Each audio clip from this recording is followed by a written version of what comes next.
when we make predictions, the predictions are really important to underline how accurate your worldview was when you made the prediction. If you make a prediction and it goes wrong, you've got to adjust your thinking from the time you made the prediction. That's why, even with what Trump did in the Middle East this weekend, go back to the predictions about Trump from 2016. Oh, he's Hitler. Oh, it's World War III. So he's only in it for himself. He only wants it for him. Now, that wasn't my prediction. My prediction is sure, yeah, he probably likes getting praise. He likes awards. You can't compliment Trump enough, right? He'll just always want more of that stuff. But that doesn't explain why he's doing things, right? Like sometimes you do great things, sure, to get the reward, but it's not like stealing a bit of money off of Russia or launching a meme coin. Like this was world peace we were talking about this week. And so my prediction about Trump from the very beginning was, yeah, sure, that's all true. He might like the praise and the awards and all that stuff, but he's got skills that no one else has and can probably solve peace quicker than anyone. It's the reason why I was originally into Donald Trump from the very beginning. I saw him on Larry King, or my dad saw him on Larry King way before he became president. And it was there to talk about the Middle East. And he just was bringing the New York deal maker attitude, like the real best part of New York City. He was bringing that attitude of why can't they make a deal? Why can't they make a deal about the Middle East and all that stuff? Like it's just a deal. That's all you have to do. And I never forgot that. And when he decided to run, I had already given up on politics. I'd said I was already 100% in on Bitcoin in 2015.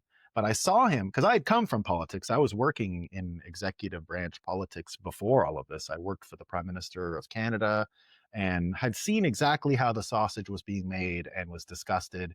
In Canada at the time, it was before Trump. There was already, they were the Nazis. We were the Nazis back then. You want to cut funding for arts, Nazi, right? It was like all that crazy stuff. So I thought at the time before Trump even came around that the system, the fiat system, was irredeemable because money and the media had more or less colluded and probably were just going to keep spinning the same types of Joe Weisenthal responses, just cognitive dissonance, just ignore the facts, reduce their importance, exaggerate the importance of little things, just to avoid reality. And when I saw Trump, I said, this is someone who can actually break that mold. He's so different. And my prediction originally from Trump was he can bring great amounts of peace. And here we are, whatever years later, 10 years later, and Trump has succeeded in that. My prediction was correct. And all the people that said he was going to warmonger, all the people that said he would do this are just flat out wrong. Like they were wrong about everything. And so this idea, just like the Nobel Prize winner says, your ability to predict is part of that, what they called they didn't call it vibes, but this idea that there is something motivational to work towards. There is an optimistic future coming. It's one of the things that is really, you have to get that stuff right if your worldview when you made those predictions is going to be tested. And Bitcoiners have a great track record. We are on the timeline that Max Kaiser and all the Bitcoiners have said was going to play out. 10 years ago, we already made these predictions. And so that's one of the good things about this model of predicting, testing worldviews, and understanding the economy as a psychological engine and measuring it that way is that we don't have to adjust our worldview every day like the people experiencing cognitive dissonance. We don't have to deny the importance of this or exaggerate the importance of that. We're able to take the world as it is, and we don't have to go through the constant cognitive dissonance reflex in order to move forward. We don't have to readjust our worldview every time we get everything wrong because we get everything right. That's a big advantage. Yeah, this past week with Trump was really interesting because I've seen how the mainstream media in Austria, so our European mainstream media, is watching at those scenes, and they really tried hard to find the smallest bad thing on that. It's like, oh, he got there and he just got himself praised all the time. I mean, yeah, like. And like he deserves that. It was such Trump theater. That thing in Egypt was just such Trump theater. I can't believe it's like when he brings people to his office. like Serial Ramposa or whatever, the South African guy, and they play all the videos of like kill the white, and he was like, I didn't know, and he keeps, Zelensky was the first one he brought in, and you don't have the cards, and all that was hilarious. And he gets people into these. He's a TV producer. I mean, what are these people thinking? And then he goes to Egypt. He gets the whole world stage up there with him, that none of them have anything to do, because he did everything already. They're just there listening to him, and he gets to ad lib, and he's like dismissing the English guy, and he's like, where he doesn't even know the prime minister of England's name. Where's England? Where's England? He said, where's England? And then he gets into, and this is again where the cognitive dissonance comes from, and where I think Bitcoiners have a tremendous advantage as well. I don't know if you know much about this stuff, because this is what Trump was doing yesterday on that stage, or 2 days ago. It was what we call kayfabe in America. You probably definitely don't know what that is. Kayfabe. Have you Absolutely ever heard not. of that? No. No, no. Okay. Kayfabe. Again, to get to the psychological world, it comes from wrestling. The wrestling, like Hulk Hogan and The Rock and Stone Cold Steve Austin. You know all that? Rock and no. Yeah, Hulk Hogan. You've heard of Hulk Hogan.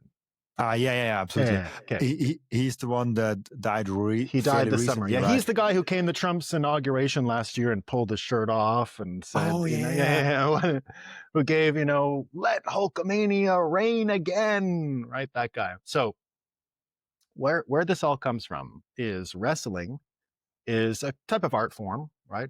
It's not it's one of the biggest, let's say it, black pilling events of my life was being a kid in the 90s and listening in the 80s and 90s and listening to boomers tell me that wrestling was fake.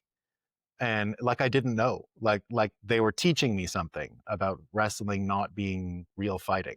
And every kid knew that. Like every kid was like, yeah, I'm aware it's not fake, but that's all they could ever say. They'd say, that's fake.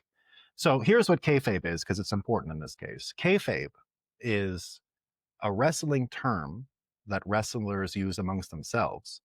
And it is an acknowledgement that if you play to archetypes, literally Jungian archetypes, right? So it's a deep psychological resonance to what they notice. This is why there is wrestling. What they noticed all the way back in the 60s and 70s, when wrestling was still coming up like a circus. It was always a bit like circus, like traveling regional groups, and they all amalgamated under the big WWF, which is now the WWE, with the help of a French man, the Andre the Giant, who moved here and helped consolidate with Hulk Hogan and Vince McMahon, his wife is in Trump's cabinet. She's the head of the Department of Education there to destroy it, Linda McMahon. So it's her husband who created this wrestling league. And in this traveling circus, the wrestlers understood something called kayfabe, which was the psychological hypnotism, the type of hypnotism that the fans would get drawn into during a match, all knowing it's fake. But the kayfabe reliance on archetypes of heel and babyface. So the heel is the bad guy, the babyface is the good guy. And because at the time they didn't speak to the audience, they had to physically, like clowns, do exaggerated movements and exaggerated acting on stage, but they noticed the effect, the hypnotic effect it had on the crowd. And it's a willingness to be hypnotized. So the people who enjoy wrestling enter the frame of, I'm going to get hypnotized today by this heel and babyface archetype. And it's a way to tell stories. It's a way to get people to have an idea on their own. So instead of me telling you that's the good guy and that's the bad guy, there were ways of acting. Like a heel would always brag about himself, right? He would always like kiss his muscles, and the fans would start to boo. And the baby face was a good guy. He'd protect there was just ways of signaling, and they would turn the wrestlers in their career. It's one of the most famous moments. Hulk Hogan turned heel in the 1990s and became a villain. And everybody knew it was a script. Everybody. I mean, there was no way you could believe the turn that he had was at all real, but everybody invests in it psychologically as if it's 100% real, including myself. I was like, oh wow, Hulk Hogan, the storyline's changing. It's like a soap opera, right? It's like those types of shows. And so you should go check the tape on when Hulk Hogan turns heel. You'll never see an audience go that angry and crazy in your life. It got actually dangerous because the people whipped themselves up so much. He was the ultimate babyface. And because he adopted this archetype heel, the archetype heel, the kayfabe was so strong that everyone just garbage and anger and all this kind of stuff. So kayfabe and this ability to create good guys and bad guys is Trump's technique of persuading people. Just look at his fight with Elon Musk. I don't know to what extent it's real. So wrestling, some of these fights are sort of real, but the wrestling match is not so scripted that they know exactly what's going to happen. They get into the kayfabe as they're doing it, as they're live performing the fight. And the more the audience gets drawn in to the kayfabe, the better the match, the longer they run it. The referee is there to make the kayfabe call, right? So when Trump, for example, got into the fight with Elon Musk, right? Everyone was excited. And then Elon says he's in the Epstein files. And remember what the original fight was between Elon and Trump. It was about the big, beautiful bill and government spending. What was the result in the kayfabe wrestling way of those two fighting? You've never had more attention on end the Fed. You've never had more attention on how much money is too much money. How much can we spend? Are we going bankrupt? What's the story on all of this?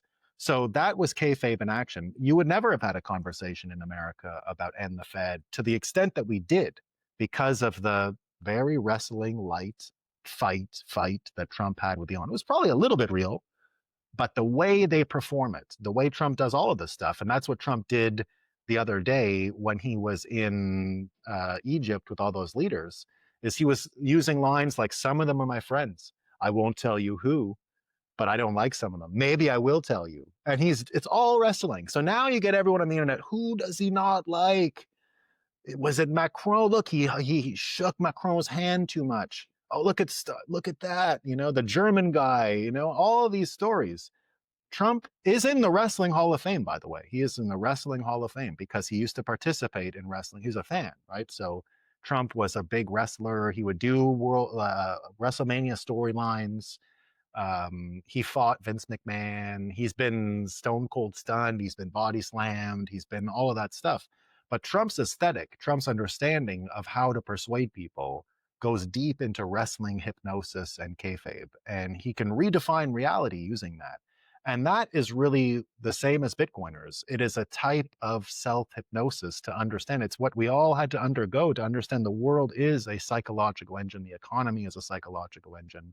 People are persuaded not necessarily by IQ. Again, a lot of smart people have never done the math on the Federal Reserve. They only did it when Elon Musk said Trump is in the Epstein files. And suddenly, bang, everyone was like, what? It's because of the bill. You had the same thing with Trump and Iran. Everyone's saying, oh, Trump is under the thumb of Israel. How much is appropriate? I don't know what the answer to that is, but you had the conversation that you were never able to have before. And so kayfabe is used to persuade people because it looks like they have the idea themselves. It's a type of hypnosis that draws people in and gets them to identify the storyline themselves and who they identify with and associate with instead of being told. Because that's where a lot of the Bitcoin, that's where this cognitive dissonance thing really takes shape with Bitcoin, because we can't sit here and nag people. That doesn't work. You should learn about Bitcoin, right? When people are in these distressed psychological states because they don't know what the answer is, they're having cognitive dissonance, and suddenly this moral play happens in front of their eyes with good guys and bad guys, and it's very easy to understand. You get drawn in and you start recreating your worldview according to the kayfabe. And Trump did a great job of that yesterday or 2 days ago in Egypt, basically just showing you that Western Europe is very stupid and useless. And he used wrestling to persuade people. Because again, how many people would, if you went and said, oh, Trump doesn't like Macron or Trump doesn't like Keir Starmer, maybe, you'd have to sort of bring facts and make an argument and people would still resist. But if you make a mystery like Trump did, some of them I like, some I don't. I'll tell you, maybe I won't. Bang, everyone's like, what does he mean? Who is it? Right? And now you have a conversation about who he likes and who he doesn't. It's wrestling, it's kayfabe. That's amazing. I've never heard about that, but it makes a lot of sense. And I love, I think one thing is for sure, like both Trump and Elon both understand attention very good. I mean, Elon is a master in that, like, and Trump also, like, clearly. And this night, I still remember, like, it's almost like the day that something like tragic really happened. It almost like draws you in when when I opened Twitter. And for me, it was like, I think 10 or 11 p.m. at night. So like, it was like kind of late where I saw it, and I was like, oh, I cannot go to sleep now. Like, I literally just wanted to last times check Twitter, like lay back and just like go in there. Mhm, mhm. But it's so interesting. And then there were live tweets happening from Elon Musk. He tweeted like 5-6 times within an hour, and you're like, oh, like refreshing his page and like, what is gonna happen? Like, is he tweeting now something? Even though it does not really have any impact currently on your life, like you couldn't care less. Like, Mhm. why do you care that those people not like have some fight over it? Like, even if, like, no matter what the background is there, you can just go to sleep, and probably in 5 years nobody cares, but you care in that moment very much. So I love how you describe it, and like I was very drawn into that. Like, I sat there, like my girlfriend already slept, and I was like, oh gosh, what's gonna happen next? Like, oh gosh, did Trump say something like, oh, JD Vance was on the podcast the same day? Oh, Fiat was interviewing him. Like, oh, you go down those crazy rabbit holes all of a sudden. Like, it's really, it really drew me in, and probably like 90% of Twitter people. And you saw it, Trump did a replay of that with the Federal Reserve as well when he brought the Federal Reserve chairman. Remember, they did a tour of the building? Yeah, with the paper Smacking him on and the the meme back. then. It's like making him put his glasses on. It's all wrestling. It's wrestling. You can't. If Trump would have tried to explain that to you, it would have sounded stupid and uninteresting. But he goes to a building, makes up the number. It was like 2 billion, but he makes 3 billion. That's what gets Powell to get sucked in. It's from your own numbers. Trump gets all fake. It's completely fake. Right? It was like a building they built 10 years ago. I mean, you could argue it's real, but it was pure Trump theater again, just like the thing Peace 2025 and all these leaders. It's pure wrestling. And then he brings the guy there, and he goes, "I have a little," and then that's when he gives the line, "I have a little reserve," right? I have a little reserve. That's what the Fed chair said. I have a little reserve because he was telling them how much money they're losing and could they pay their bills? Could they pay for the construction? He even asked them, and he gets the Fed to say he has a little reserve. It's too good. If you don't understand the world is these archetypes, and that's an advantage that Bitcoin has because we can tell our story outside of the parameters of facts and figures. It's reality, and reality, just like those economists who won the Nobel Prize described, right? What's the reality of economic growth and innovation? It's vibes. It's vibes, and vibes are kayfabe. They're someone who's either at peace with reality or who's struggling with reality. We know what struggling with reality looks like. It looks like the people who are having trouble with the fiat apocalypse. We see that as Bitcoiners. We made a lot of decisions to not be like them, to accept reality 10 years ago. There's a lot of people coming to those conclusions today. All of Wall Street is coming to that conclusion. You see why Jamie Dimon has capitulated. You see why Larry Fink is at stage 5 of Bitcoin acceptance. He is literally an evangelist now, going out there telling you the debasement trade is real, telling you that you need some form of safety from sovereign risk. So we're progressing psychologically in the best way I think possible, and getting a lot of scalps along the way, and a lot of new people who are changing their worldview. They're adapting. They're not putting their head in the sand. They're not doing the ostrich take. They're doing the honey badger take. It's honey badgers versus ostriches, and the people who want to survive and be dexterous and fight back and arm themselves to survive the fiat apocalypse are adjusting accordingly. Now, this just came in my mind because we talked just very briefly about core versus not, and I publicly stated that I think we've kind of over emotionalized this whole thing. Thank you for watching this video. This was only a snippet of the podcast, and if you want to watch the full episode and get all of the context of this episode, you can click right here or here. Oh, maybe also here.